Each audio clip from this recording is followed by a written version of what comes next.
आज हम आपको बताने वाले हैं कि कैसे आप हर काम में ध्यान लगा सकते हो।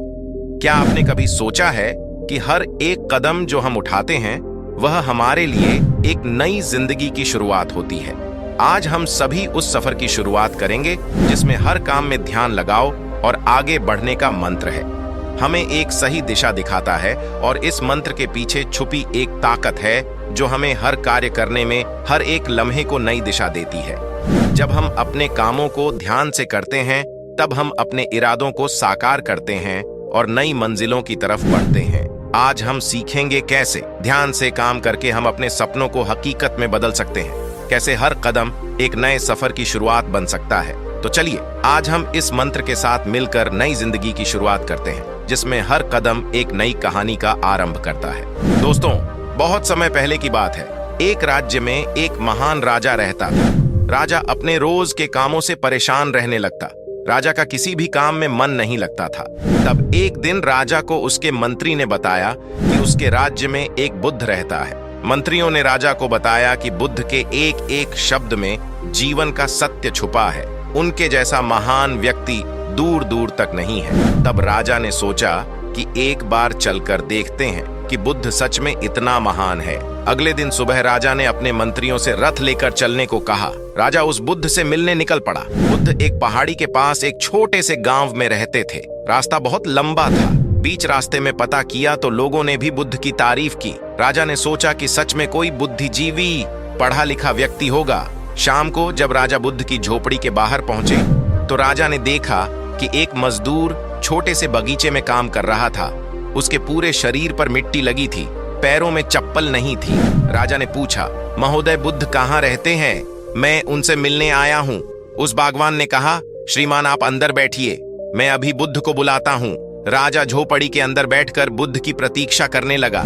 थोड़ी देर में बुद्ध ने झोपड़ी में आकर नमस्कार किया। राजा ने हैरान होकर कहा, अरे आप तो वही बागवान हैं जो बाहर थे।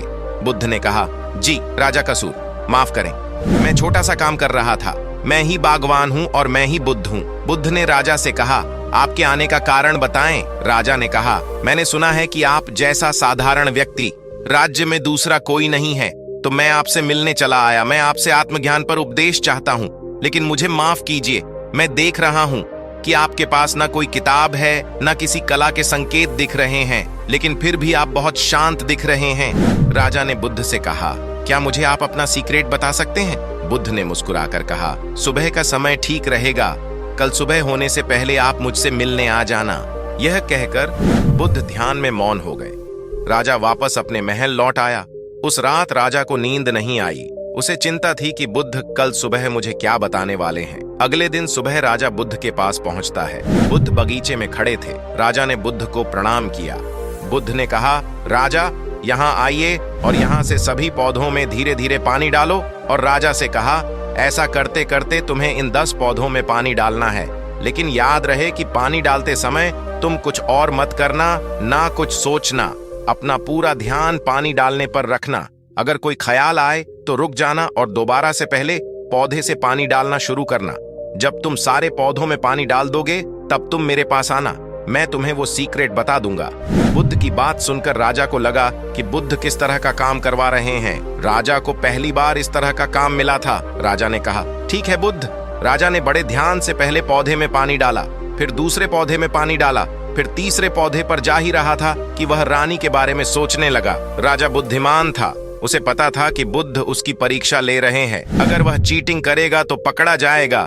इसलिए राजा फिर से पहले पौधे में पानी डालने गया। इस बार वह दूसरे पौधे तक ही पहुंचा था कि पानी डालते डालते वह अपनी पुत्री के बारे में सोचने लगा। राजा बहुत परेशान होकर फिर से पहले पौधे के पास पहुंचा।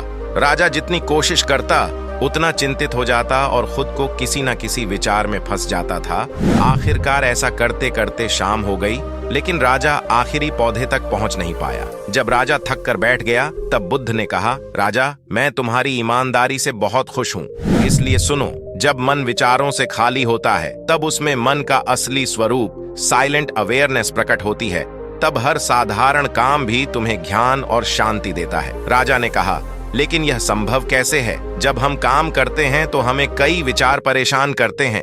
बुद्ध ने कहा, राजा तुम पौधे में पानी नहीं डाल रहे थे, तुम जल्दी से जल्दी अपने काम को खत्म करना चाहते थे। तुम्हें काम खत्म करने की जल्दी थी, जिससे तुम मुझसे बात कर सको। इसीलिए तुम्हें यह काम बोझ लग रहा था, जिस कारण तुम इस पल में रुक नहीं पाए। अगर तुम इस फल की कीमत समझकर केवल पौधे और पानी पर ध्यान देते तो तुम्हें कोई विचार परेशान नहीं करता।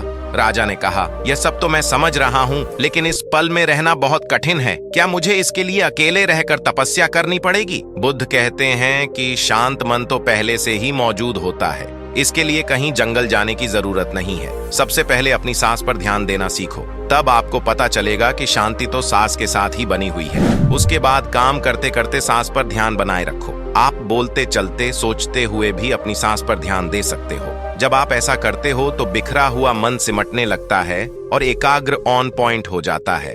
ऑन पॉइंट माइंड से जब कोई काम किया जाता है तो उस मन में केवल वही काम रिफ्लेक्ट होता है और कोई विचार उत्पन्न नहीं होते हैं। जब ऐसा होता है तो कर्ता और कर्म एक हो जाते हैं और साइलेंट अवेयरनेस जो पहले से बनी हुई थी वह प्रकट हो जाती है।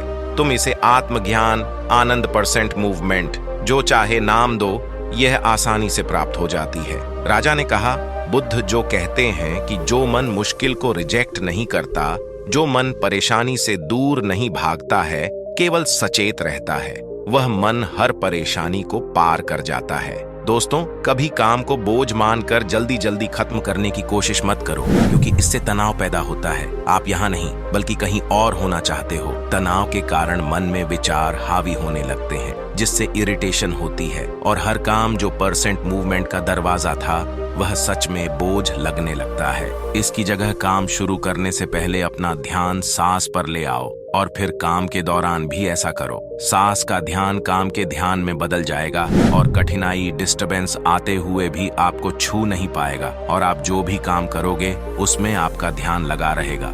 राजा ने बुद्ध से कहा, मैं कैसे अपना ध्यान काम में लगाऊं?